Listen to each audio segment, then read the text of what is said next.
How funny that we're here. I know, it's very surreal, isn't it? It is so surreal. But really I feel cool. like I've known you forever. I do too. It's almost like we had a soul contract that just things needed to play out first to get here.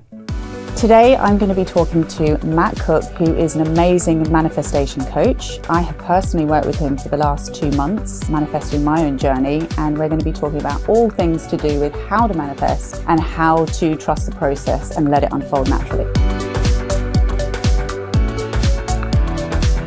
So delighted that you're here today with me, my first ever guest. Thank you so much for coming. You are welcome. I know exactly who you are because we've worked together, but for the listeners, would you share a little bit about what you do? Of course. So firstly, thank you. It's so surreal being here because we'll talk about how this unfolded. So I am a manifestation coach. I didn't ever plan to be here.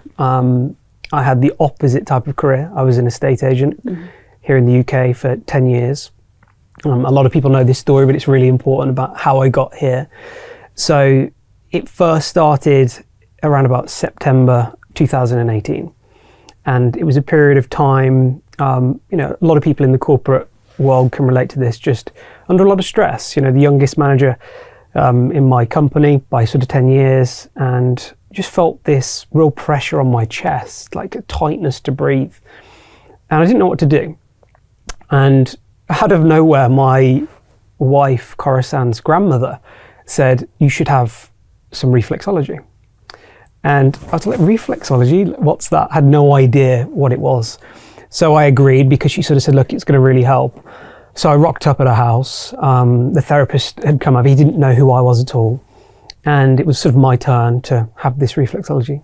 And as I was lay there on the couch, he turned to me and he said, so Matt, tell me who you are. And I said, I'm 26 years old, I'm an estate agent. And he said, no, I didn't ask what you did for a living, I asked who you are. And I said, and I remember, I can take myself back there right now. Who am I? Who am I? He even said the estate agency's the shell. Who are you? And I don't think he meant to ask me that question in that way. But I just remember thinking, I don't know who Matt is.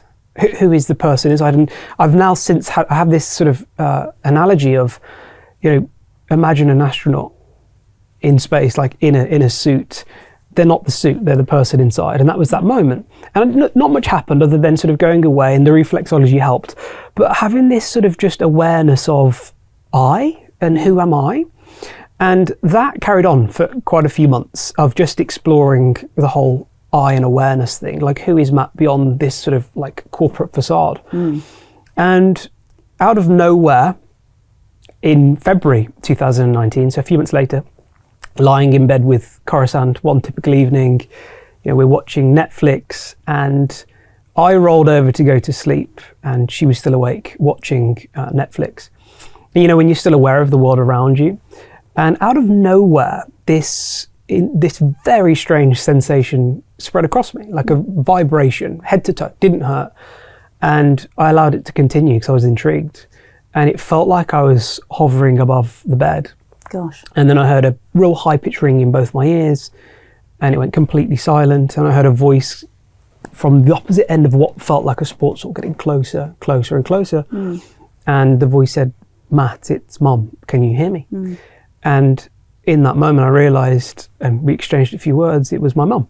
And I knew it was her. She was from Essex, so she had a very thick accent. Thick accent. And what was amazing about that is my mum passed over 18 months before. Okay. So you can imagine, whoa, like blown away in this moment. And as I was talking to her, Khorasan, still awake, nudged me. And she said, Matt, who are you talking to? And I turned over to tell her, turned back, and she'd gone. And in that moment, I thought, what just happened? I was awake. I wasn't asleep. I've just connected with my mum. Who's going to believe me? Yeah, of course. Khorasan did straight away. And I remember, and this is key now for the work I do, wanting to connect with her again. So for the next week, I'll go to bed, 10 o'clock, roll over and just sort of wait. And nothing would happen. Yeah. And I realized in that moment that I didn't try and connect with her. So I thought, okay, well, there's more to this reality than meets the eye. I'm not spiritual. I don't even know what the word spirituality even means. I've not spoken to a medium before. I didn't think the afterlife exists, but it does because I've just spoken to her. And sort of, I suppose, in the who's going to believe me, I put that to one side. It was more like I need to figure out how that worked. And doing in my spare time everything I could to try and explore that. You go deeper and deeper down the rabbit hole, and I eventually fell into quantum physics, quantum mechanics, which is just that, if you break anything down to its purest form, it's energy. And energy cannot be destroyed nor created. It can only move to a different vibration. And that really was my sort of first real insight into reality. And as I started going more down the energy route and this sort of energy and vibration, I then started to come across this whole concept of manifestation. And manifestation, it very simply is the deliberate act of bringing to fruition something that you want in your life through thought, through feeling, through action. But people struggle with it. But for me, because of what happened with my mum, I knew straight away it was a game of resonance. Right. What is resonance? Like, can you define that? Because, if you think about it, it sounds obvious, but actually I think there's something a bit deeper to it. Yeah, when two vibrational frequencies meet at the same level. If you get two tuning forks, or if you've got two people singing in harmony together, you know how the voice lifts. It's when it's matching. It's tune into an old-fashioned radio station, for example. If you want Radio 1, 97.9, and you're not at that, you're going to hear crackles. The moment you're in, poof, resonance, you're on, and you're going to get connected back. Yeah, you're going to attract back what that is. So that is exactly how I connected with my mum. It was a radio station. And I've now got medium friends, and they tell me, Matt, the reason we're mediums is we help people connect in the middle. Wow. So my mum lowered her frequency. Yeah. Because I was in that phase of figuring out after that reflexology session, I must have unconsciously sort of got myself to that level where my mum was like, right, I can do the rest of the work. And I've since found out it's a lot of work for spirit to do that, Is it really? Yeah, because it's dense here in 3D. So we matched. So then going back to this whole manifestation thing, you can think positive thoughts and you can attract wealth. To me, I could see why people struggled. It's not just that. That's exactly right. And I think that's one of the reasons why I'm so excited to talk to you and sort of dive deeper into that, because sort of in essence, anyone can manifest, right? Like anyone can. However, you have to be totally aligned and you have to be open to that. And actually, I think doing that sort of inner work, which is going to allow opportunities to actually unfold, would you say that that's sort of... Yeah. I mean, the way I teach it is that actually forget thinking about manifestation as a secret formula, or you have to read a book, or that it's reserved for the elite. No, we're always in a state of manifestation because we're always creating our reality. But we have to understand how we're made up to understand how we're manifesting. And it's that 95% of who we are, on average, is subconsciously programmed. Yeah. Right? Absolutely. And that's where sometimes I think people are, unfortunately not allowing themselves the opportunity to actually be in alignment because they're walking around unaware of, their belief system, and it's actually going backwards, isn't it? And sort of like, what do we call it? Reverse engineering. Yeah. And sort of looking at what you want, what is showing up for you in your life, and what are you attracting that you want or you don't want? Because I think with manifestation, is it possible to attract things that you don't want? All the time. Right. Because people are always attracting what they don't want. Yes. Because they're not aware of who they're being. Because you don't attract what you want, you attract who you are. Yes. So this is it. So let's talk about that, because that's really fascinating to me. Yeah. So for me personally, part of wanting to work with you as a manifestation coach, essentially I needed clarity on what exactly it was that I wanted to manifest. But I had to, in order to get to that point, I had to actually uncover who I was as a person. So a little bit like you, when you opened up to your mum, it was kind of like, who am I? What am I doing? And that's taken quite a few years of work, and it's ongoing, right? Like it doesn't just stop. It's like it's maintenance and it's ongoing and it's a work in progress. We are all a work in progress. But what I want to sort of talk about is manifesting things that you don't really want in your life, and then actually stopping and going, what am I doing? How am I showing up in the world that is attracting these experiences, and then unpicking those? But not everybody is able to do that. And they can do it, I think, but they're not prepared to do it. It's frightening. It's frightening for people to look at themselves in the mirror and go, who am I? Am I behaving the way that I would want to be behaving? Am I being true to myself? Do I have a sense of self? There's all these layers that you sort of need to unpick, I think, to get kind of clear on what it is you're really wanting to attract and why you're attracting what you are currently attracting, which could be really negative experiences. Absolutely. To answer this, I'm going to go backwards. Please do. Because it's really important. Yeah. So naturally, I'm a skeptical person. I think that's a good thing, to be a healthy skeptic. For me, it was always wanting to know how things work, even as a kid. So as soon as I knew manifestation worked, for me, it was like, well, where's the formula, And there wasn't one, really. So I had to figure it out myself. And I needed to understand how, in a sense, even physical reality is sort of created. And stick with me here, because it will tie in with where we're going. Yeah. I mentioned earlier, if you break down everything to its purest form, even the couch that we're on, even the human body, you go all the way down, you'll arrive at atoms. Atoms are 99.99999% invisible fields of energy. The only part of an atom that's physical in the sense are subatomic particles, electrons, photons. And what's truly fascinating about that is they exist in what's called wave-particle duality, which means that they're not actually a particle. They're also a wave at the same time, and the wave is the energy. So I want you to imagine just an infinite ocean, and they're quantum fields.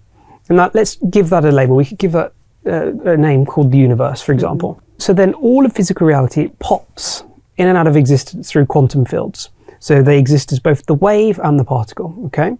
Now, how they turn to the particle is through observation, and there's many experiments. There's a double slit experiment for people to research, and what that is, very simply, is when scientists or even high-tech cameras are looking at these subatomic particles, they turn from the field of energy to the particle through observation, but not just observation of a human, even observation of cameras that are turned on, that you could say are conscious.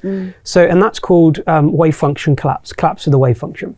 So observation in our 3D physical world creates the particle, and then we're built up from that. So we have to understand then that it's observation that creates.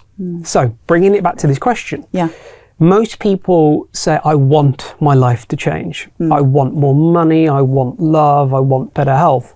That's coming from their frontal neocortex, that creative center. I want to change my life. But the problem is that represents about 5% of who we are. The real observer is subconsciously programmed, and that's that 95%. So you could want wealth, but feel unworthy, or feel like you'll never be wealthy. So then what we have to understand is the dominant observer of that person is subconsciously programmed. So the dominant observer is collapsing the wave, and the wave's turning from the wave to the particle, and they're manifesting more unwanted outcomes in their life. Does that make sense? Yes, yes. So for me, when I understood that, it was like, light bulb. But so when you got to that light bulb moment, how did you actually get there? And was it because it is, it's quite a lot for people to fathom, and there's a bit of coordination, I think, involved in all of this as well. It's not quite as sort of straightforward. It sounds fantastic, and it's kind of like, and it's such a generic thing now for people to say, I'm manifesting my best life. I'm manifesting my new husband or whatever it is. But actually, it's almost as they're completely out of alignment with really what's happening here at the full frontal. So how did you get to that point? What did you do for yourself to allow yourself to reach that point and that place where it says, you know what, I totally understand what's going on here? So I figured that out first before I figured out how we were even built. And initially, back into the 2019, most of the things I wanted to manifest, I didn't. Really? Yeah, because I was wanting. Yeah, so you shouldn't want, because that's a state of lack. 5%, wanting. And I realized in that moment that, we're attracting just who we're being in the moment. So if I say I want wealth, really what I'm saying is I don't have wealth, or I don't have money, or I don't have success. And I always say, like, the universe says yes, or it will always say yes to who you're being. The quantum field always says yes. Yeah. If you say, I want more money, you'll continue manifesting more wanting of that money. Right. If you say, I am abundant, and I am so grateful for just the money I have that continues to pay for the bills, all of a sudden, because you're grateful for money and you are in alignment with money, you attract more money. And so for me, it was initially, I remember I call the first stage of manifestation self-observation. You've got to turn the spotlight away from what you want, and you've got to turn it on yourself. And I spent a year journaling. It's when I really first started journaling, being raw and honest. And I think people think with journaling, it's all positive journaling. No. Yeah. Get it out, like really like peel back the onion and sort of like, what are these layers that aren't me, trying to get to the middle of the onion. And it was figuring out like childhood sort of, stories and labels and, and seeing, oh, this is the observer, So it was a process, Loretta, of figuring it out. But I realized then that I've got to align the deeper part of who I am and uncover those labels first and then start aligning. Is eventually how I got there. Amazing. And so how would you describe like an ideal person? So you and I worked together. I contacted you, I think ironically about 6 months ago, and we were due to have a discovery call and we had to reschedule. Yeah. And it was my bad because I didn't pick it back up. I think you cancelled the call, but I didn't pick it back up. And life was, bobbing along for me. I was, I think I was filming and various other projects were uncovering for me. So I was in a really good state myself. And then I think I saw something on Instagram, one of your feeds, and I thought, God, because I follow you, as you know, and, couldn't wait to see what kind of content you were posting about, because for me, it all resonates, all aligns. And anyway, long story short, something compelled me to get back in touch with you. I just thought, you know what, I'd really like to actually start doing some work. I'm really ready now to figure out what exactly I'm trying to manifest. So as you know, I'm an actor and I'm trying to carve my career at the moment, and an agent would be a really good place to start. But I didn't really understand that until you and I reconnected again. And I reached out, we did our discovery call, we decided, yeah, this is great, let's work together. And the process that you took me to was phenomenal, because it made me sit still and say, well, actually, of course, there's a big dream to pick an Oscar up. And any actor would want to say that, right? But what separates me from someone else? Where am I in my life? And we uncovered that I needed to manifest, or I wanted to manifest an agent. And we did the reverse engineering. So can we talk a little bit about reverse engineering? Because that was remarkable. And this is, you and I sitting here today is a result of us doing that. It's a sequential step. So where people, in my opinion, struggle or even go wrong with manifestation is their dreams too big from where they are. And this is a paradox because you hear in the personal development industry, dream big, great, dream big, please do. I have huge dreams, so do you, and they exist already. Because the quantum field's infinite, firstly, so that should reassure everyone that your dream already exists. Yeah. But think about this. If you attract into your life who you are, do you believe right now that you're in alignment with that dream? And the truth is most people feel so far out, because what happens is you put the dream out there on a pedestal. You create space and time. And people live in lack. They live out of alignment. You don't climb the summit of Everest without first getting to base camp. And it just made so much sense that no one was talking about this, and there's now some amazing evidence to prove this. But you're better off figuring out where you're going. Oh, okay, I'm going to pick up an Oscar, or whatever that dream is, and going, okay, well, what feels true to me 12 months from now? Firstly, because this is what I do. 12 months from now, out. Okay, that feels true to me. And be honest, because if you're not honest with yourself, you're out of alignment. You're going to struggle. And that's so interesting, because that within itself is a challenge for people. It's like to be honest with yourself. Oh, because of ego. Because of ego. And we don't need it. You don't need it. You do not need it. It's getting in your way. It's blocking you. So there's so many different processes, sort of principles and steps that you need to take to even get to the point of what is it that we're doing. Yeah. And how are we going to start attracting that? So you reverse it. So 12 months, what feels true? Great. Go again. 6 months, 3 months, a month, a week. bring it all the way down. Guess what? You now have smaller aspects, sequential steps of the dream.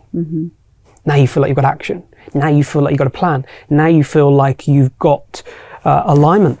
So for you, for example, the agent being a manifestation, well, hang on, how will that make you feel?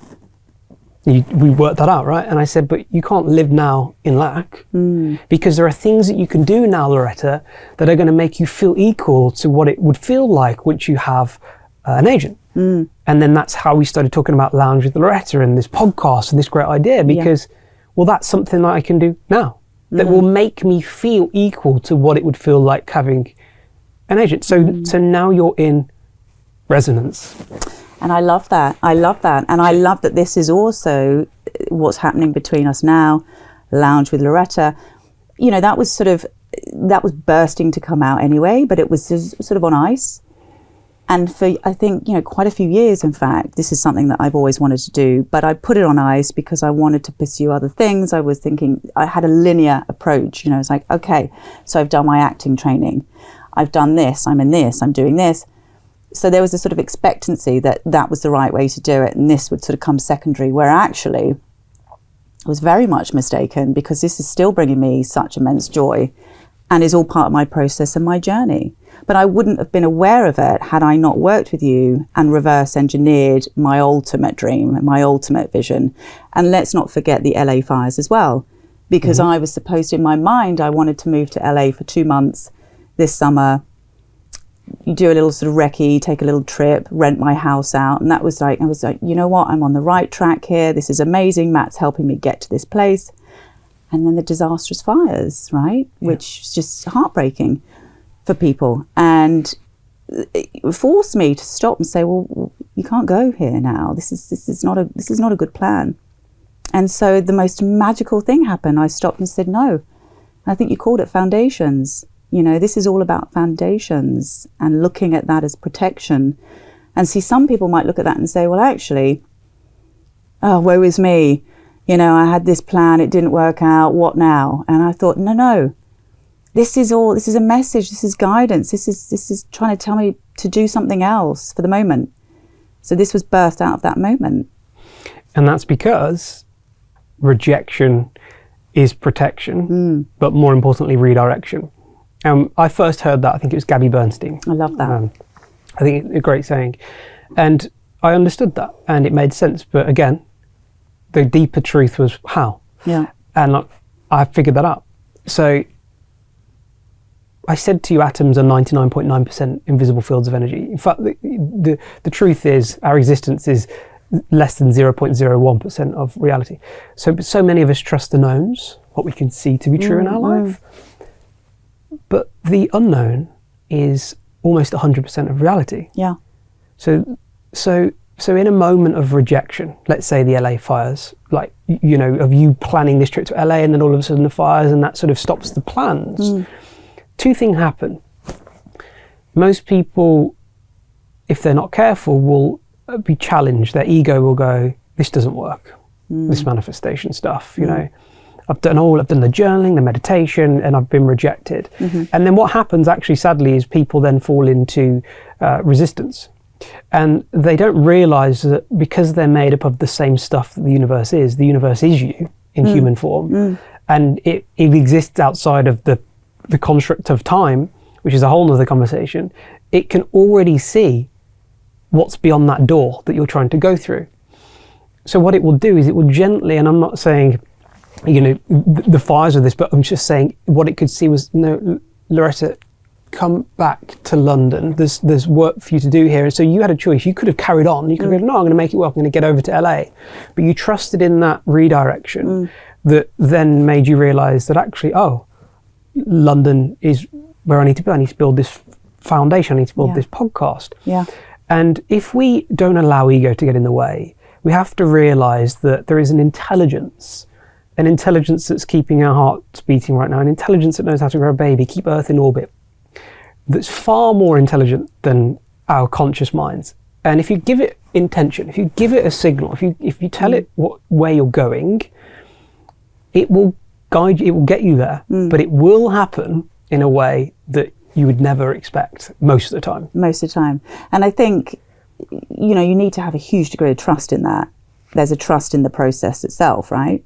Yes. And that's another thing that kind of deters people, I think, because they want this immediate gratification. They want to go, hang on, I want this, and it's taking forever, and oh, actually that's got in the way. But to have the trust and look at it, the process as a either protection and redirection, you know, that again is difficult for people to get to.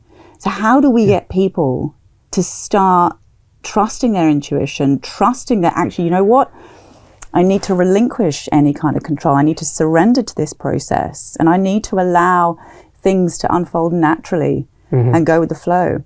And I mean, that's a question I think a lot of people would love to know. For me, I went down years of sort of psychotherapy and therapy, elected to do that because I was curious about human behavior and actually how to navigate other people's behavior, which allowed me to understand how to navigate my own behavior, if that makes sense. You know, I did that because I was so curious. And so that's allowed me to open up.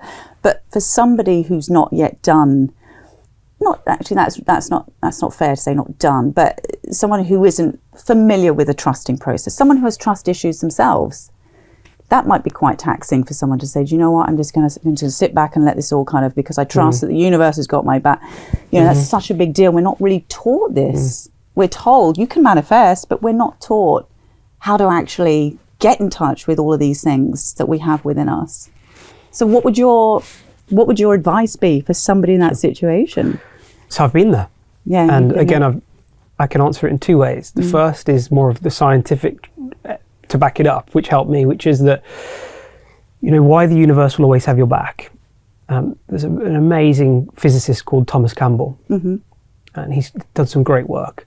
And he talks about how the field of energy that the universe is always in a state of either low or high entropy, which very simply means it's either breaking down, which is high entropy, or it's staying balanced and coherent and structured, which is low entropy.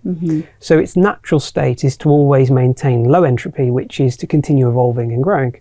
And we are made of the universe. We are the universe. So what we have to realize is the reason we have to trust is because if we're giving our trust to that intelligence, and it will always maintain low entropy for itself, it would never make your life harder in the long run. Otherwise, it would be de-evolving itself. So for me, firstly, I understood it that way, that if I've got nothing to fear, because it would be destructing itself. So it's not to say there won't be some challenges along the way, but the challenges could be leading you to this beautiful, loving, low entropy state. And low entropy is love and peace and fulfillment, and high entropy is putting a log on a fire. It's chaos, it's fear. And the universe wants to continue evolving, and that's why it does it. Now, so that's one way of looking at it, which I understood. And I think, and also, what would you rather trust? Something that's 99.9% of reality, or something that's 0.01? I'd rather trust something that's 99.9. So that's again the unknown. But then we've got to come back to ourselves. And I think the best way for people to get started with that is understanding self. Know thyself. Like, you know, who am I? And, you know, it's to just get silent. And I remember, you know, lighting a candle, putting on some soft music, being up before my wife at like 5, and just closing my eyes and just becoming aware. And I think this is important, that another thread here is that we're not our thoughts. We're on top of the thoughts. There's a terminology called metacognition, meta meaning above. And, you know, I always do this. I did it with you and every client. You know, if you just stop and you just say your name 5 times in your mind, and then you shout it to yourself 5 more times, and I would say, you know, did you hear that? Or did you see it? And we all will either hear or see, depending on how we are as people. So the question is, who heard it or who saw it? And we'll realize that we're separate from our thoughts. Yet so many of us merge with the thought. So the first stage is realizing we're separate from. It's a little bit like, the analogy is, imagine being a scuba diver and going up to a fish and saying to the fish, do you know you're swimming in water? The fish would say, well, what do you mean? You know, the water's its world. But as the diver, you can see the separation between the fish and the water. I think it was Mickey Singer that first came up with that, which Yeah, I like love. that. Yeah, I like that. And you know, once we understand that, we go, God, yeah, we are separate from our thoughts. So you can then start to see or hear how you're talking about yourself. Makes so much sense. And I think this is very much like on the realm of like educating yourself. Like you have to educate yourself to become aware of everything. And that's another thing that I think we should sort of touch on, because again, to my point where people just sort of think manifestation is just something, you know, very kind of generic almost and basic. It's like, well, actually there are principles and things. You need to educate yourself, and you need to sort of go into that void. You need to isolate yourself. You need to almost get a solid sense of self, or have an idea of who you are, I think. I mean, I could be very much mistaken. I feel like I'm still just getting started, which might seem crazy to people watching this, because I've been doing it now since that first encounter with my mum, every single day though. And I will always remain a student. And what people don't know about me is I'm often reading 3 or 4 books at the same time. And, you know, most of the content I consume is educational. And that's because for me, it's just, I think we should always remain intrigued, and we should always learn. And, you know, there's so many aspects to manifestation. It's not just the quantum field and it's actually just human psychology. It's how are we programmed? How does the brain work? You know, and all these aspects that, you know, for example, Loretta, one thing that fascinated me was that, you know, talking about the subconscious running the show, we access it every single day. You know, when we go to sleep at night, our brainwaves are in beta brainwaves, which is the analytical mind, and as we slow down, we dip into alpha, which is the creative daydreaming. Then we go down to theta and delta. And theta is the hypnotic states where we're highly suggestible. If we go and have hypnotherapy, as you all know, you're regressed down to theta. And, you know, I can share an actual tangible real life example of how powerful this is. Yeah, please do. As you know, we've recently had a baby called Humphrey. He's 4 months old now. And a couple of months ago, you know, for whatever reason, I wake up about 3 a.m. and in a blind panic thought that he had got lost under the covers. And Coruscant panicked as well. And for about what felt like forever, but it was probably only a few seconds, we were like looking everywhere and realizing, oh no, he's in the crib, perfectly safe. And it's and again, how many times do we have a nightmare? We wake up, bolt right, upright, heart's racing, you know, sweating. For a moment, we believe that nightmare is happening, and the body responds. The body subconsciously does not know the difference between what's dreamed or what's real. So in that moment with Humphrey, I believed that he was lost because theta is hypnotic. So why am I saying this? If you've got trust issues, if you don't believe you're worthy, it's a program. It doesn't mean it's true, but your body believes that every single day. So if you get into those brainwaves, which you can do through meditation, you can rewrite a program. Now, for me, I do that every day, but the best way to rewrite a program is frequent repetition. And it takes, on average, with consistency, there was a great study done, 66 days. 66 days. I think Robin Sharma likes to talk about that as well. It takes 66 days to build a habit. And most people want to give up after day 2. And so you got to be consistent with that, and you got to commit to that. And it's a process, right? It's a process. It's a process. And then what happens is you get over the hump. Yeah. And what I found myself is, because we're always in a state of manifestation, but the things that you actually want, you don't even need to try and manifest. You just become so aligned with everything. It becomes that 95%. So now, in a way, you know, I've done the work, that 95%, which was traumatized really from like what happened, my upbringing and just how hard life was, to where I am now. I had to flip it on its head. And now opportunities do come when they didn't, sort of from nowhere, without me really trying, because it's always manifesting. Yeah, yeah. You know, and that's amazing, because it's sort of like photosynthesis, isn't it? It's like it's happening behind closed doors without even realizing. Right. And so it's so important to get yourself almost like clean and conscious, because that way you're going to actually start manifesting all the things that you really want. And we don't want to talk about want, but things that we're desiring, right? Well, yeah, absolutely. There's a great experiment through the Peer Lab over in Princeton. And what they wanted to do is see whether the human mind could influence a random quantum computer. And this is truly fascinating. So what they did, they had, I think there was about 2.5 million trials in 25 years, and they got ordinary people to sit in front of a machine, and their only job was to will the machine using intention to, it would either be a 0 or a 1. That was it. I think they're called bits, 0 or 1. Yeah. And it was completely random. And they asked the participants to just focus on 1, just the number 1. And over these 2.5 million trials, they were absolutely able to confirm that the human mind had the power to influence more 1s.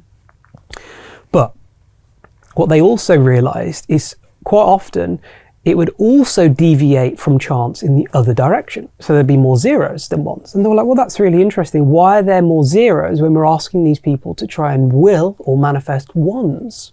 Yes. Why are they getting more 0s? Yes. How is that? So they started researching the people who got the 1s and who got the 0s. Oh, yeah. The people who got the 0s, even though they were trying to get the 1s, didn't really believe in what they were doing. Oh, this won't work, or you know, they were trying too hard to get more 1s, like really trying to get 1s. They got the opposite. The people that had the most success in willing more 1s went with the flow. They were more laid back. Yes. They enjoyed it. They believed in what they were doing. They were like, this is fun. They were in more of a meditative state. Yeah. And they got more 1s. And I think there'll be people watching this going, but Matt, you know, I am doing all of this work. My question would be, can we laugh more? Can we have more fun? Can we get into more flow? I talked about collapse of the wave function and how energy has to move from a state of what's called superposition. So it's everywhere at once. That's why people should know that their manifestation already exists. It's called superposition. Okay. It exists right now. Yeah. Everywhere at once. But the volume of energy required for it to overspill into 3D, if you want something very, very quickly, requires an enormous collapse. Which is, we've got it. So manifestation sometimes happens, and I see it more of a slow spill. Yeah. Where the synchronicities come and I call it follow the breadcrumbs, and you follow this trail and all of a sudden you go, wow, like, you know, I just had to follow it. So I think tying in with what you've said there, the whole trust thing, I always do these small manifestation games. And I say, you know, in the next 24 hours, you know, let's play a manifestation game. And we set the intention to manifest something small. And it could be a gift, it could be a sign, a synchronicity, but you say, you write in your journal 24 hours from the moment you're doing it. And you go, wow, I am so grateful and blessed that I received the most unexpected gift because it made me fall in love with this journey. Thank you, thank you, thank you. What you're doing there is you're claiming it as if it's already happened. You're saying thank you. And then you set and you forget and you let go. And I actually say to people, if it doesn't happen in 24 hours, it will, but just leave it alone. And people struggle with the leaving alone. So leave it alone. But you wouldn't do that with some big aspect that you're looking to manifest. It's more of a journey, you know. So, and again, just to what you said, people struggle with, so Matt, do I just set it like the bigger manifestation, then carry on with my life forever and not do anything? And the way you do it is you rehearse. So every day you wake up, imagine the slate's wiped clean. So, okay, who am I going to be today? So I wake up and the first thing I do is think about what meditation I'm going to do. And, you know, whether it's one of my own guided meditations or a silent meditation. And I put myself in a space where I can visualize what I'm seeking as if it's already unfolded. And then after that, I journal. And that's like a therapy session in itself, as you know. And then I do gratitude and I do affirmations. And then I say, okay, so, you know, what's my intention today? Who am I going to be? How am I going to show up in this world? You know, what am I going to be aware of? And it becomes a game. And I think, okay, well, what emotions am I going to embody today? And where can I find these emotions? And I've done the work this morning. I'm knocking on the door to the universe. I'm making sure it's clear on this signal. But I'm not going to create it because it's not manifestation then if I'm trying to control the outcome and manufacture it myself. I'm going to surrender this desire over. Yeah. I'm just every day going to show up and just keep knocking the door. Yeah, yeah, you know? Exactly. Showing up and being committed to it and doing the work as such, because it's a fine balance, isn't it? Because it's kind of like you're sort of, is that aligned? What do we call it? Aligned, inspired action. Right. So we're going to talk about that in a second. But it's sort of doing that, but simultaneously detaching. So it's just sort of almost like this floating state, I would say, where you're just kind of like, you're aware of what it is that you're trying to achieve or bring or attract or whatever, however you want to, label that, and just simply existing and almost knowing that it's there, it's happened already. So this is quite a fine art. And again, it's okay. It's a great point, this. I'm working with the client at the moment, and naturally she's an action taker. General counsel of a huge company in the US, and she struggles with surrender because it's a natural state. And she's like, Matt, if I'm not doing something, I feel like I'm failing. And I said, but there's different types of action you can take. Always say to yourself in the moment, what action do I want to take right now? What am I passionate about in terms of action? That action could be reading a book. It could be going for a walk. Follow that action. Don't follow forcing, this outcome that you want and keep, pestering this person. Otherwise you get in the way. Yeah. Because as you follow the action that resonates in that moment, like going for a walk, is when the synchronicity happens, you see. Yes. So when I talk about aligned inspired action, manifestation is not just thinking or just feeling or meditating. It's listening and taking action.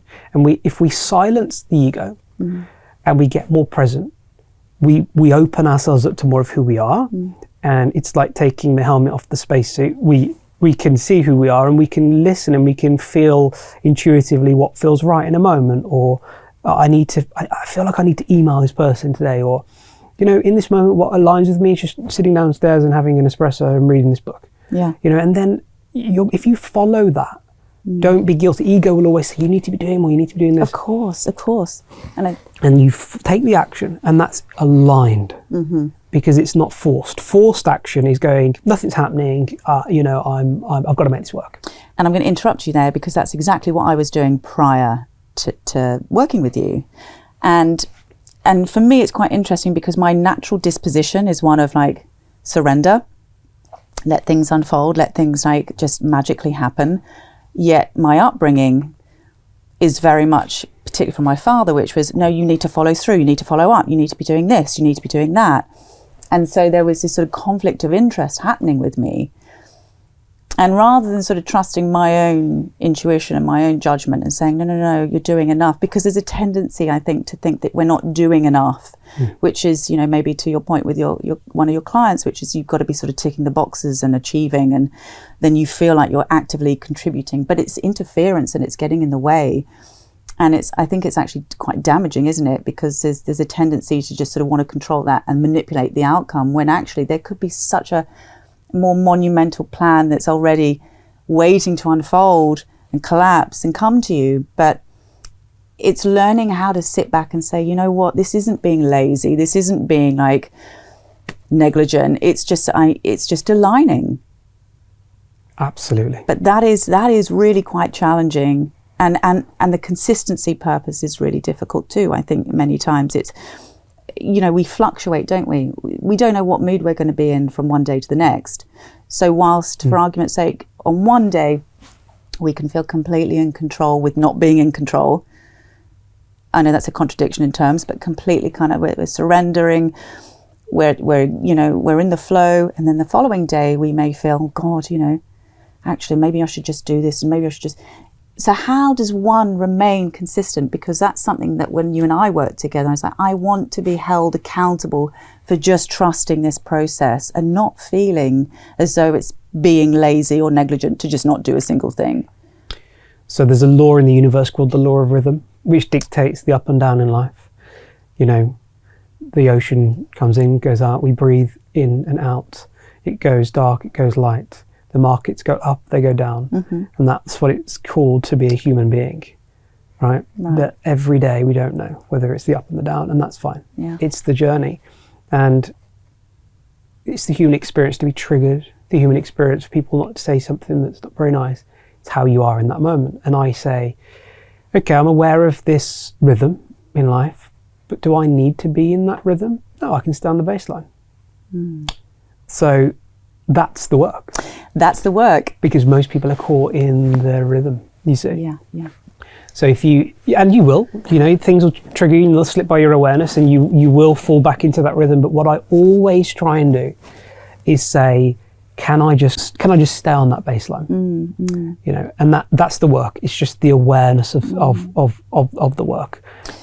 And that's, I think, a great moment to introduce things like tools, right? Like meditation, journaling, self-care, anything that's going to allow you to just sit still. And that's, again, another challenge for a lot of people. Sit still with yourself, go and educate yourself, take a book. I think you got me onto Dr. Joe Dispenza's Becoming Supernatural, which ironically was sitting by my bedside for, I think, about 6 months.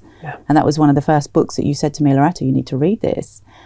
And it's a big book, you know, and the print's pretty tiny, but wow, I inhaled that.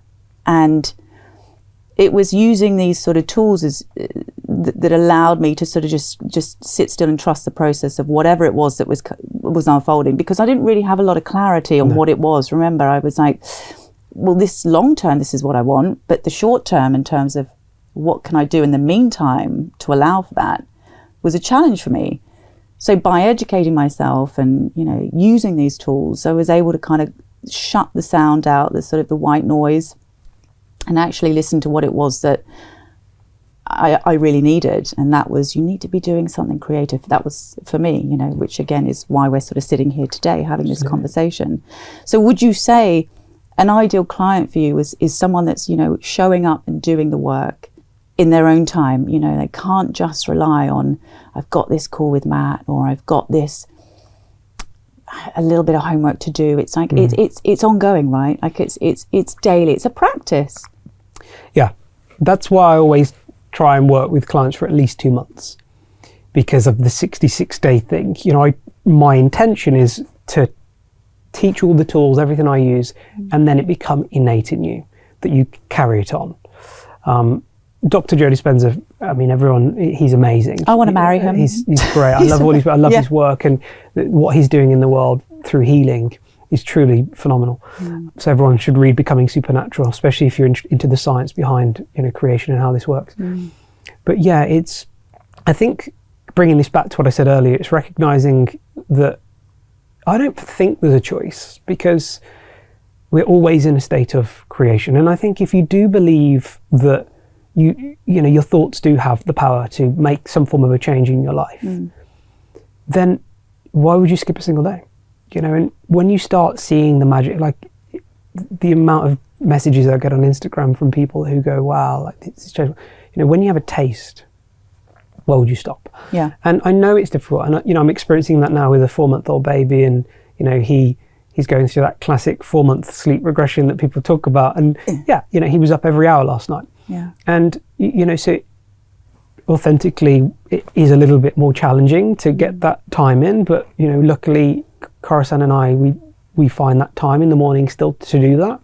If it can't be done in the morning, do it last thing at night. And I think I say to my clients, and I say to everyone that follows me, you know, your best life already exists. Everything that you could possibly imagine, it exists. And I'm not just saying that, I mean it scientifically, because if that field's infinite and energy is always moving at different vibrational frequency, and all frequency carries information, and information is a signal, why would you not show up every day? It doesn't need to be an hour, it could even be half an hour, and just tune in. Yeah. And even if you don't get time, just say to yourself, who am I going to be today?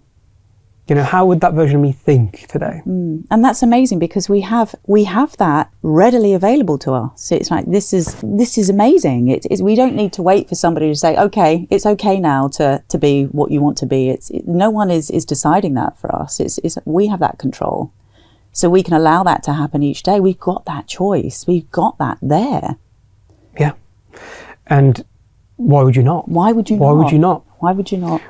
I think, and I went wrong this way, it's so easy to focus on what's missing or what we want to have. And really, you know, I understood this, that what creates what we have is who we're being. Yeah. You know, so my foundational message now that people know is want equals lack. That you don't attract into your life what you want, you attract into your life who you are. And Joe Dispenza says this perfectly, that, you know, your personality is made up of how you think, feel and act. And you know, your personality creates your personal reality. I love that about what Joe says, and it's true. because we bring that back to quantum mechanics and the observer. So first then, we can understand what we want to have, but let's figure out who we want to be. So what I do there is I imagine like an infinite amount of potential timelines that exist called my future. And I go, okay, well, who do I want to be? And I almost imagine scanning these versions of Matt.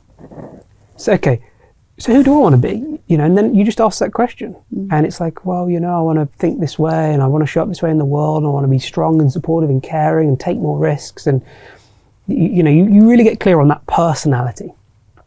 And then I imagine going and meeting him and having a chat and going, look, you know, I want this timeline.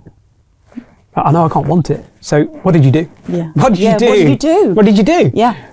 And, you know, he said to me, oh, you know, I just moved to Cornwall. You know, when I moved from Shropshire, I just put the stuff in storage. Like, people thought we were crazy when we did that. We moved our whole house to Cornwall, even though we hadn't found somewhere. It was in storage because I just spoke to my future Matt. And he was like, you know, I took more risks. I leaned in. You know, I got myself out there. I upped my game, you know.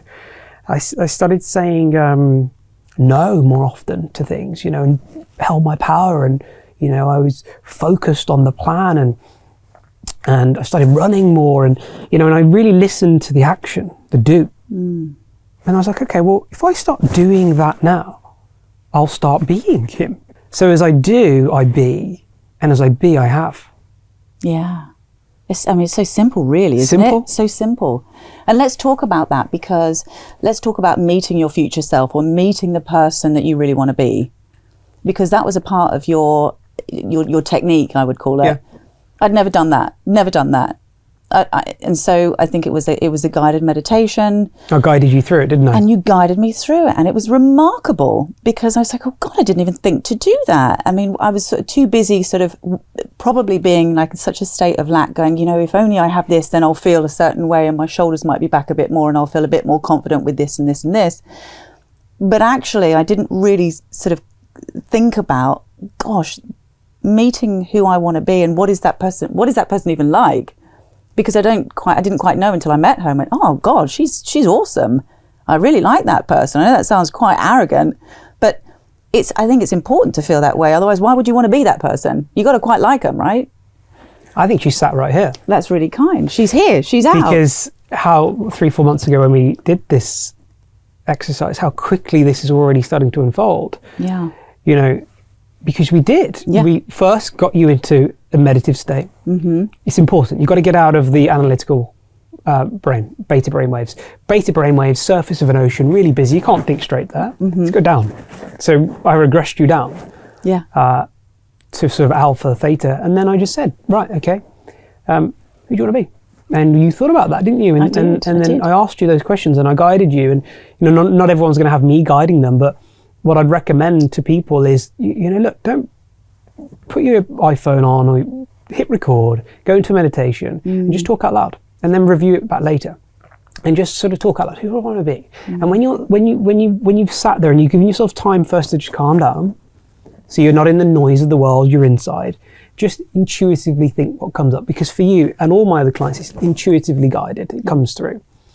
And then you say, okay, well, I'm going to go and now find them. And you go up and I guided you to go meet Loretta. Yeah. Stand in front of her. She had a scarf on. She did, see, I know, I remember. She had it on her head, but I got it around my neck. So I've only just thought of that. Sorry to interrupt you, but as we're talking, this is the thing. So, you know, for the listeners, when I met myself, I have a headscarf on. I'm driving an old car, a sports car. And here she is, you know, and you know, we're looking back now at a version of her that was on Zoom, but now here's Loretta. You could have, we wouldn't be here without this exercise. We wouldn't have had these insights about what she did. It was like, you know, it was time to, what did she do? Tell me. Do you remember what she said she did? She said, you just don't take no for an answer and just get on with it. She said, get out of your own way. And this is the irony of it, because my acting teacher, my mentor, who I absolutely adore, he taught me Meisner technique. And part of that technique is like, get out of your own head. You know, as an actor, they tell you that. You can see when someone's forgot their lines, or they're thinking about it, or they're sort of preempting a situation, and it's like, and you can see it. It's so transparent. and they say to you, or my director said to me, get out of your own way, you're in your head, and he'd sort of snap, or he'd kick it, to distract me. And what's coming through then is just who you are. Divinity. And that is flow. So important what you just said there, because get out of your own head. How many times do we hear something like that? Or, what's their name? Oh, it'll come to me in a moment. You're in your head. And that's why you can't get out of your way. Get out of your way. Yeah. Is when you allow the intelligence to flow through you. And when it does flow through you, you don't need to remember your lines. I never have a script with any of my videos I ever do. I have a prompt and I go. When I talk on stage, I don't have a script, I just go. Because if I can get present, I can channel. And that we're always in a state of channel. A channel is open. The energy flows through. So many of us close the channel because we try and get in the way. And, we try too hard, you see. So you got out of your own way, didn't you? You listened to what she did. And then from there, talk about what's happened now, right? Well, it's incredible. So we did this, it's a guided meditation. I got to meet who I was. And that was a wonderful experience because, like I say, I didn't have any idea what I was going to meet. And I took that advice that she gave to me, and then I heavily relied on your guided meditations. And I looked forward to doing them. And I built that into my practice. So I did my daily meditation. I did my daily journaling. That was something that I've always loved to do, but was very sort of sporadic with that. And so working with you allowed me to actually sit still, carve time out. It was like, no, that's non-negotiable. I'm doing that today. And if I can't do it at 6 o'clock in the morning, I'm doing it at 10 p.m. at night. I have to do that. And what it did was it just sort of opened me up and allowed me to become so much more receptive to whatever prompts I was getting next and where to go with that next. And through that sort of daily practice and mindfulness, I was able to, try and concoct this idea of, I think I need to go to LA. I just had this impulse to go to LA. And so we were working towards that, weren't we? Every time we spoke, once a week. And then the fires happened.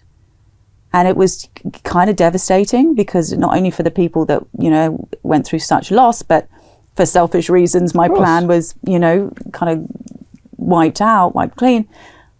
But I trusted because of the work that you and I had done together and because of what I had found out from meeting myself, I knew this is okay. This is actually okay. You need to just don't read into this. You just need to take a step back for a minute and it will all kind of come together and trust in that process. And here we are. And I think it was a week or two later. And I went, you know what? I want to do something like this. And how phenomenal that I get to do it with you. I mean, that is remarkable. That is. I think what's truly amazing is this is my first in-person podcast. And what a better way to start it with a client who's dream, and when you realize it all unfolds for a reason, it really does. They just didn't resonate before and the times didn't work out and that this was meant to happen. This right here now. And you're right. You trusted, didn't you, with the tools? You trusted in this and here you are. You're now, it started the journey. So by doing this, I'm sure you don't feel like you're in this sort of caught in this lag. You've still got the dream. Oh yeah. But you're doing now, you're moving, you're in alignment, you see. Does it feel like you're stuck? Absolutely. And if anything, it's expanded my consciousness because I think when I came to you, I had this very linear route mapped out in my mind. I was like, okay, so I've done the work, I'm doing the work, now I need an agent.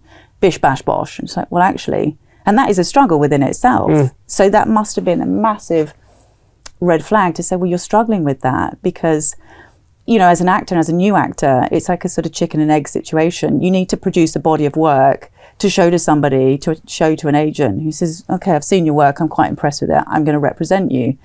And I'm at a time where I'm still, compiling work that's work for me in my mind worthy enough to be able to say, listen, I want representation. And it was such a linear sort of mindset, and working with you has now allowed me to just go, you know what, open up, because there are detours and there are other ways around this, and actually you can have the most wonderful time in the process. So thank you, because you're welcome. I wouldn't be sitting here today had I not done that with you? And I needed to be ready as well. I think, do you agree that you sort of one needs to be ready to? You got to peel back the onion, the layers of who you think you are, and find that true essence of self, which you did. Yeah. And now the journey unfolds. And I think just to tie in with that sequential process that you thought about the age, and then from there, I can resonate with that with a huge manifestation of mine is my book's publishing later this year. I had no idea. I remember setting the intention at the end of 2022. One day I'd love to write a book. I don't remember being great at English at school, and I don't know where to start. But I knew that, okay, there's a process. I did some research, and okay, it's more difficult now to go straight to publisher. So, okay, you need an agent. How do you get an agent? Oh, I could do with a mentor. But how's a mentor going to find me? And I kept breaking it all the way down. I used the how game. How. And I came all the way down to, I need to just talk at the camera. So at the end of 2022, I started on Instagram with 0 followers. Pretty much just friends that I had. Mm-hmm. And I just talk and I just share I've got this dream still, but it's on the back burner because I'm now focusing on the journey, and I'm talking and I'm speaking, and the content's now getting out there, and I'm getting followers. And then out of nowhere in February 23, lovely man reached out called David, and he said, "Hey Matt, I was a president of Paramount Pictures. I love what you do. I have a school that teaches writers how to write and turn their writing into either film or books. Would you coach them?" Gosh. He said, and I said, I'd love to. So that's how it started. And I got on a call and I coached these writers. And then he said, "Hey, Matt, I think you should write a book." I went, "Well, it's funny you say that because I'd love to. I have no idea where to start." He said, "I'd love to coach you and help you." And through the summer of 2023, we put together a proposal, which I had no idea you had to do in the non-fiction space. It's like a business plan in a way of who you are and what this book is that you want to write. And he said, "We'll put it together," and we spent a lot of time, and I'll pitch it to some agents. And I had an agent in mind, and the agent was the same agent that took Atomic Habits to market. Wow. By James Clear. James Clear, yeah. Amazing So we book. set out to manifest his agent. And by that point, I already knew rejection is protection, by the way. Mm-hmm. And we got a polite rejection from her. She was just too busy to take it on, and David was a little bit gutted, and I said, "No, look, this is happening for a reason." Within no time at all, we manifested Steve, the most amazing literary agent from New York. He was great, right up my street. 50 years in the industry, loves manifestation, helped me just fine-tune the proposal a little bit more. And then we pitched, and within no time at all, January of 2024, get on a call with Penguin Random House. And I'm there, and I'm on this Zoom call with Steve, my agent, and these 2 editors, and there's a book behind this editor. And the book was Atomic Habits. Gosh, now there's a sign. And I said, "Do you mind me asking, why Atomic Habits is here?" He said, "Yeah, I was the editor. I edited the book." So they're blown away. Long story short, signed a book deal with Penguin February 2024. And there I am wanting the agent, but ended up manifesting the publishing house, the marketing team, the sales department, the art department that took Atomic Habits to market. One of my favorite books because it's all about habits, which is the 95%, right? Yes. So everyone should read Atomic Habits. Yes. And just bringing that back to you, the reason I share that story is because I didn't try and manifest the agent. I followed the journey, as you see. And one thing led to the next. Synchronicity, you follow the breadcrumbs. David, he sounds like an interesting guy. Oh, he wants help with the school of writers. That ties in, yeah. And you feel your way through, is what I say. You feel your way till you make it. You don't fake it till you make it. You feel it till you make it. Feel my way through. And then it all unfolds. It does. It's Could so I true. have predicted it? No. No. I would have tried to manufacture it and tried to have phoned every agent I possibly could and said, "Hey, look at me." And, you could try that route, but there's a more beautiful route if you allow it to unfold. Absolutely. The most natural thing to be doing, isn't it? Just allow naturally. It doesn't mean to say that, again, you're sort of sitting still and you're just kind of not really doing much about it, or you're forcing things, which is the worst possible thing that you can do. It's a bit like a relationship, isn't it? You know, if you think about it, if for argument's sake, when you're much younger and a relationship doesn't work out and somebody breaks up with somebody, you know, 9 times out of 10, that person that's, you know, on the receiving end of it wants desperately to sort of reconcile and fix and chase, and it almost repels that person. Yes. And this sort of behavior is almost, it's a behavior, isn't it? It's a pattern, and you can apply that to anything. It's, you know, job applications, for argument's sake, or forcing the sale of a house. I love your story with your property. You know, how that sort of unfolded really effortlessly almost, didn't it? When you decided we want to be living in Cornwall and we want, this is the sort of dream house. And am I right in thinking something fell through maybe? And then your house, or ultimately your dream house, actually then revealed itself. But had you not gone through that process? The house we were visualizing, beautiful house in this particular village, and we were rejected. We couldn't get a mortgage on it because there was a failed septic tank. Now, I had 2 choices. I could have egoically said, I'm going to phone a wealthy friend or client and say, hey, can you spot me? You know, I'll figure out a mortgage. And tried to sort of manufacture my way through to the manifestation. But I was like, do you know what? I trust in this like rejection, and I let go. And in the letting go, which is not giving up, by the way, it's letting go is giving it over to higher intelligence.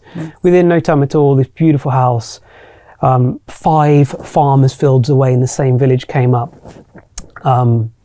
And it was perfect, and it even had an annex already built in for my in-laws to live in, and it was better in every way because it didn't need as much work. And that was the redirection, you know. So it's, you know, goes to show, and this is the thing, and it's, you know, one mustn't, you know, manufacture that and force that and sort of kick doors down. And the irony is, my father, how he raised me was, you got to kick a door down. You got to work, you got to hustle out there. And I spent most of my life hustling, and look, it got me to where I am. So I'm really grateful for that. But it wasn't a particularly gracious way to live. No. You know, and it was bloody hard work, if I'm honest with you. It was like, Christ, it's exhausting.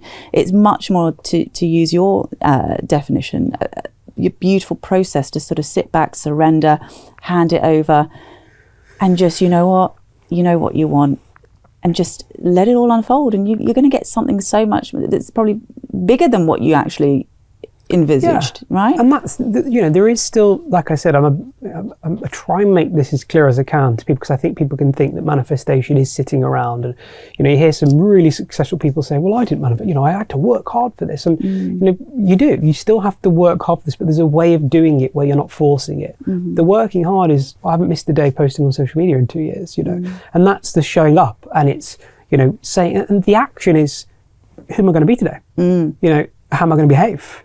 I'm going to do my routine, and that's the action, and it's the actions also in the surrender too. That's action, and it's working with, I call it a co-creation. It's a co-creation. Yes. You know, you can either let it work with you or not. You know, and that is really important.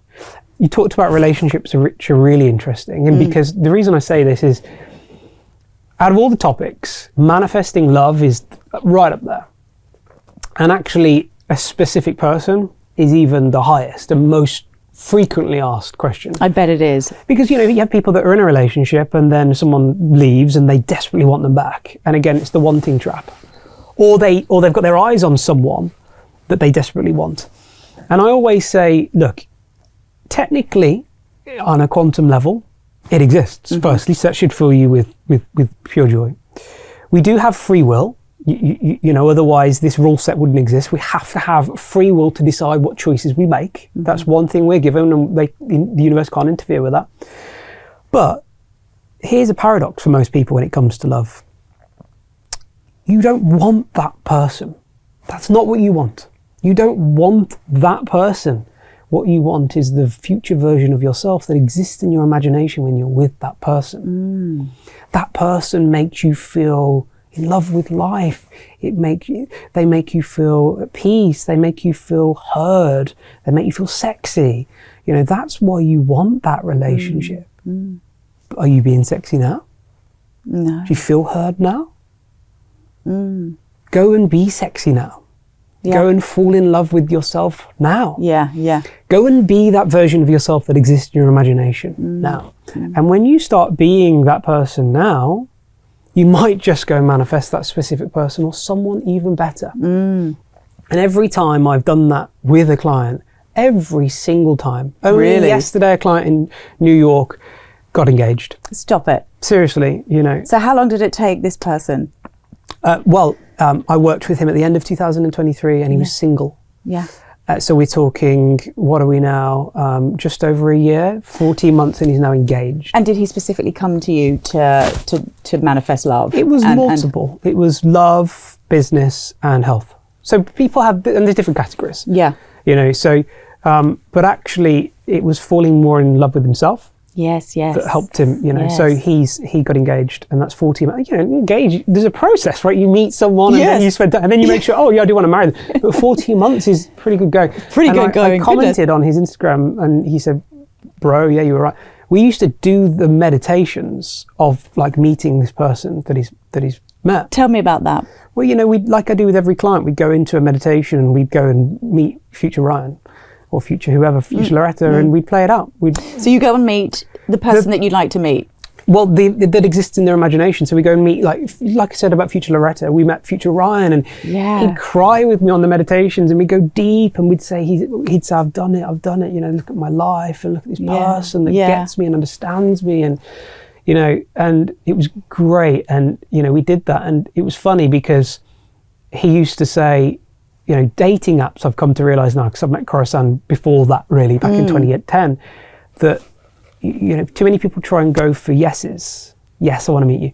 He and I together, we said, let's go for no's. How do you mean? Let's try and get as many no's on that dating app as we can. But why? Because we want to hold our power and we want to make sure we're meeting the right person. Got it. Yeah, so rather than just sort of going, why not? Well, totally, so be a bit more selective. I'm going to guard my yeses. Yeah. I'm going to protect them. So I'm going to go for no's. Are you right for me? This is who I am. Let me be authentic. Yes. Are you going to like me? I'm a tattoo designer. I'm covered in tattoo. This is who I am authentically. This is Ryan. Go for no's. No, you're not. Great, good. All the best on your journey. Yeah. Protect your yeses. And when the right person is, I love it. I love you. I love how you look. I love what you do. Great, go. I love that. Yes, it's really sort of like be stripping authentic, it back. Yeah, be authentic and don't just do a generic. Yeah. Too many people put people on pedestals, and where you place your attention is where you place your energy, and so you're giving your energy is scattered. Bring it back. Absolutely true. So. It's funny. My father used to say to me as a child, well, not as a child, as a young woman, he'd say, if you ever get invited out, just say yes, even if you don't want to go. I said, well, why would I do that? Well, when you say yes, you can always change your mind. You can always say, actually, I'm not feeling great, or something else has come out. And so he was always on the mindset and premise that saying yes is a possibility, and it's a door opening. Saying no is shutting the door and essentially locking yourself out with no maneuver to be able to if you think about it, if someone invites you out to a gig or something, I've got 2 tickets, do you want to come? And you say, oh, you know what, I can't really, I'm a bit busy. And then you go, hang on a minute, I wouldn't mind actually going there. You can't really call them up and say, actually, have you still got that ticket? No, sorry, I don't. I've given it away. So although that sounds wonderful, saying yes to everything, it actually did me it was a big disservice because my energy was going everywhere. Exactly. And it wasn't going where I wanted it to go, actually. And I end up coming home going, I wish I'd never gone. So you gave too many yeses away, didn't you? Yeah, so you that's gave your power away. I gave my power away. I remember an interview with Elon Musk's ex-wife saying that Elon guarded his yeses. Wow. Guarded them. He said no a lot. Because, and that's ego again, isn't it? Getting in the way. And I think it takes a level of discipline to guard that and say no more often. And, sometimes you don't want to hurt people. Sometimes you go, oh, it's just easier to say yes, to allow that person to do that, but remember that you're the creator and, be authenticity. If you look, there's an amazing emotional vibrational chart. And if you look at it, you can Google it. And at the top, there is like love, peace, joy. At the bottom, there's like fear, grief, sadness, hurt, anger. What's not on there is this beautiful one called authenticity. There was an amazing experiment done, and they were able to prove that authenticity vibrates, moves faster than love. Because what is love? It's self, isn't it? It's authentically being you. That's unconditional love, isn't it? Yeah. Going, I love my body, I love who I am. Yes. That's unconditional, isn't it? Without attachment, without going, I've got to be this to then so, so too many people aren't being authentic. And I think when you step into authenticity, you regain power. And I think that's what this is. It's less about wanting, and it's more about being truly authentic. And as you're being truly authentic to self, then what mirrors that is beautiful. It is. And then it's sort of natural, isn't it? It's a natural sort of, you're ready to receive it because it feels natural. Yeah. And that's what's so beautiful about the work that you do. And I want to quickly touch on Transcendental meditation. Could you share a little bit more about that? Yeah. I've not done that yet. I'm desperate to do that. Sure. Funny story. Yeah. For years, my clients were saying, have we done TM? Transcendental meditation? No. And I got to a point where one client said it, and I said, okay, right, enough's enough, universe. What are you trying to tell me here? So I was like, okay, I'll explore it. That same day, I'm in Waitrose shopping, and I go down an aisle, and it's a like a tin aisle with like tin goods, and there's a magazine like in the middle of the aisle, and it said Transcendental meditation. And I was like, okay. So like pick it up, and I was amazed just reading it, this practice and who around the world, like celebrities, actors, who use it just to remember their lines, for example. And I take it home. Yeah. Okay, there we go. Top tip. Yeah. There's a great story. I can't remember her name now, but she'd forgotten her lines. Yeah. And instead of trying, get out of your head, went back, did TM. Yeah. And in the TM, the lines came. I'll tell you how in a moment. So I go home, I read the magazine, and Transcendental meditation, you're given a sound or a mantra that doesn't make sense to your conscious mind. And the idea is it's an anchor to get you from the busyness of the ocean down to the seabed. And you repeat this mantra in your mind for 20 minutes, twice a day. So every time a thought comes in, you just become aware of the thought and you bring yourself back to the mantra. And you come all the way down to the seabed. Now, the seabed really is the unified field, which is the quantum field. Wow. So it's the origin of thought and all things. Yeah. So I'm looking at this magazine. I'm pretty blown away by, where's it been? All my clients have been telling me, though, of course, for years to do it. And you need a teacher. You can't just do it. You've got to go and you've got to find this sort of practitioner who's trained. So I look, and I'm in Cornwall, and there's one teacher. Her name's Margot. Cornwall's a pretty big place. She lives a mile away from my house. Stop it. So I phone her up, and we have this intro call, and then you go for 4 mornings or afternoons, just for an hour or so, and you go, and there's this ceremony, and it's amazing. And she's been trained for 40 years. And the founder, Maharishi, he was a physicist, and he was from India, and his heritage was obviously, meditation. And as he came over to LA in the 60s, he was called the Giggling Guru. Oh. And like the sound of him. He's great, and sadly passed away now, but he could see in the West how we weren't really meditating, and he sort of founded Transcendental meditation. And he was teaching it in the 60s, and then he trained people, and now it's become a worldwide organization. So I was there with Margot, and she listens to you, and then she gives you your own mantra after the ceremony. And then you train with her for a few days, you watch some videos, and you go away. And I love it because sometimes I mix up my mornings with a guided meditation where I'm going to meet future Matt and that life's playing out. And then other mornings I just sit there and I just do my TM, and it's simple and you can take it anywhere with you. And you stay on your mantra, and as you come down, you find the person in the spacesuit, and you just, I don't know, the most incredible insights come because you're not at the ocean, you're on the seabed, and it doesn't matter how busy the ocean is, the waves, seabed's always still. So down there, I've had some pretty big breakthroughs. I mean, you're not meant to stay on those thoughts, you're meant to come back to your mantra. What I do is I allow it to come in, I'm aware of it, I come back to my mantra, and I sort of, because what happens is your mantra keeps you on the seabed. As a thought comes in, you bob, and you start going back up. Gosh. So your mantra brings you back down. Yeah. So as you stay down, you're at the unified field. And you're at the origin of pure thought, right? Pure consciousness. And then thoughts come in, like pure thought, mainly sort of like intuitively based thoughts or insights come in, and you just be aware of, that's a good idea. That's a really good idea. And then I come back to the seabed. And then, wow, that's another really good idea. Let's come back to the seabed, right? And then I get out of TM and I'll journal. And I'll say, so what insights did I discover? Yes. It's like this creative, like, surge of energy almost after. Yep. Yeah. Yep. That's so fascinating. See, I always have that after I've done yoga, when we're in Shavasana and I'm lying there and I'm, essentially trying to just simply be. And then I've got this desire to just like get a pen, get some paper, write down. All these epiphanies happen. Is that sort of similar? Exactly it. There's so many different ways you can do it. You can go for a run without your headphones and a phone and just channel. Yeah. You can dream journal after you've dreamed at night. You can do TM. You can do just a still meditation in the shower. There's so many times where we're still, that we're allowed, that we can become aware of self. Get out of the head. Get out of the head. It's all about getting out of the brain, head. Yeah. And into the soul. Yeah, amazing. Yeah.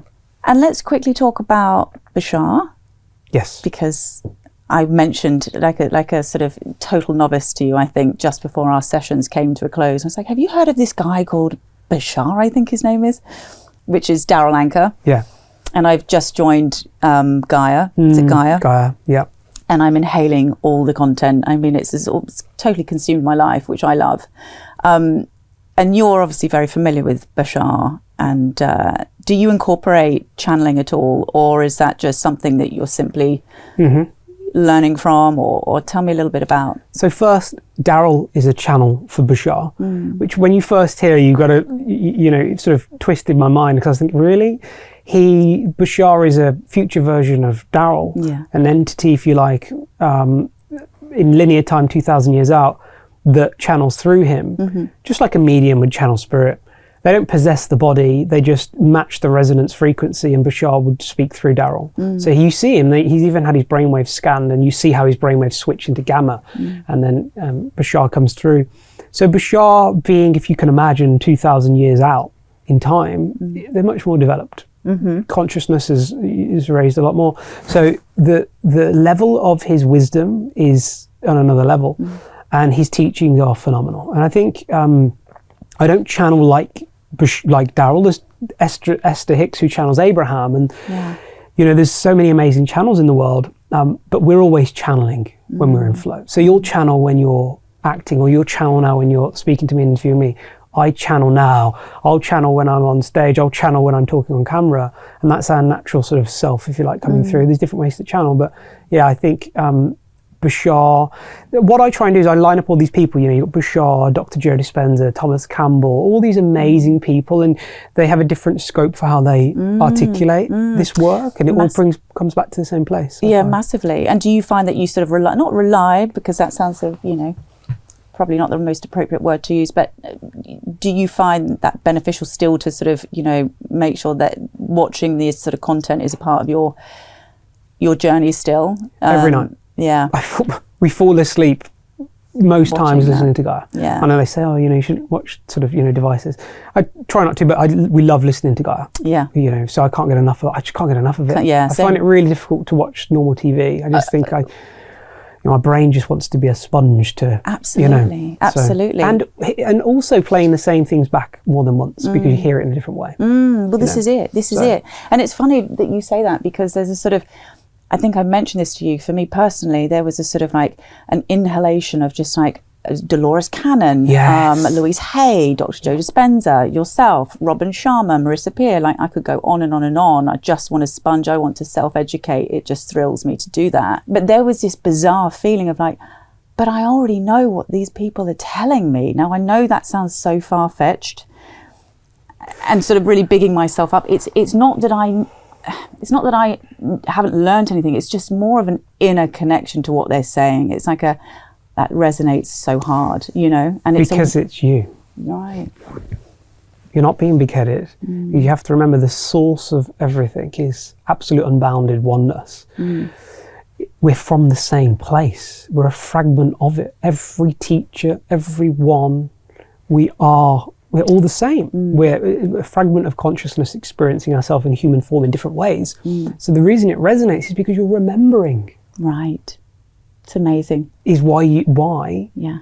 And that's why it all resonates, and that's why it all comes back to the same place. It all comes back, whether you've got Bashar or a quantum physicist. You realise that people are just remembering in different ways. It's amazing. It's absolutely amazing. I've loved talking to you. I could sit here for hours on end, but we probably should wrap it up a little bit. But tell me what you have coming up. You have some in-person talks, so people can actually get FaceTime with you by way of coming to some of these workshops. What are you doing? Tell me a little bit. So at the moment, in the diary, I'm planning quite a bit now as we speak, but in the diary so far, there is New York. So I'm hosting a 3-day workshop at the Omega Institute in Rhinebeck, New York, which is amazing. And that's in August? That's in August, 8th, 9th and 10th. Can people get tickets to that? They can at the moment. Great. Yeah, it's available on my website, Detours. I'm currently lining up a few other things that are still sort of to be confirmed. The big thing, though, that I'm focusing on this year, of course, is, as mentioned earlier, my book's publishing sometime around about November, date to be finalised. Wonderful. And there'll be some other speaking events around that as well. But yeah, in the meantime, that's in the diary. There's a few things. So I would say to people, make sure on my email list, I have a newsletter that's not one of those cheesy emails that spams your inbox, but every Saturday I send out, I call it an operating system manifestation newsletter, where I take an insight on a topic and I break down the system of how it works, the operations of how it works. But then on my email list is where to keep up to date with talks I do and everything else in the diary. You've got something coming up in Cornwall as well, haven't you? How did I forget? How did you forget? And that's in July, I believe, is it? It is in July. Now the date's off the top of my head. It's early July, again, on my website. And I'm speaking at a festival called Paradise. Paradise, that's exactly Paradise. Right. Paradise, I'm talking on the Sunday. On dates. the 6th, I think it's the 6th of July. You're right, yes. Thank you, Loretta, for saying You're very welcome. The 6th. But that's an amazing new festival in Cornwall, a spiritual festival with live music, and then people like myself talking there as well. So you've got so many things to look forward to for this year. So much in the diary. I mean, I'm so excited for your book. I really want to push more on that in terms of talking, but I'm gonna let you be, because let's wait for that magic to unveil itself. But is there anything else that you have that you're especially wanting to manifest this year? Maybe another baby. Have to ask Corazon about that. Yeah. I think, I'm just so in love with the journey. I'll be honest, the more you do this work, the less you want. Because I really do mean this, that I am living now the life that I once ever dreamed of. And I struggle actually now to really think about what I'm manifesting next, because I have so much. So I do feel like, because it's now become such a part of who I am, that just the most incredible opportunities continue coming. So for me, actually, my biggest manifestation is expansion of the message. And this interview podcast is one of that. And just, there's no ego really at all now. It's more of just expanding the message, being on more interviews like this, talking on stage, and just sharing this truth with everyone, that you are a creator and that you can create your best life. More importantly, it already exists. So go and create it. I love that. I adore you. I think you're an amazing man, and thank you so much for being my first guest and helping me birth this amazing project that I'm on now. You're welcome. Thank you so much, Matt. Thank you, Loretta. Thank you. Thank you so much for watching my conversation with Matt Cooke, who is an amazing manifestation coach. He has helped me tremendously on my journey, and I hope that you were able to take away something from our chat.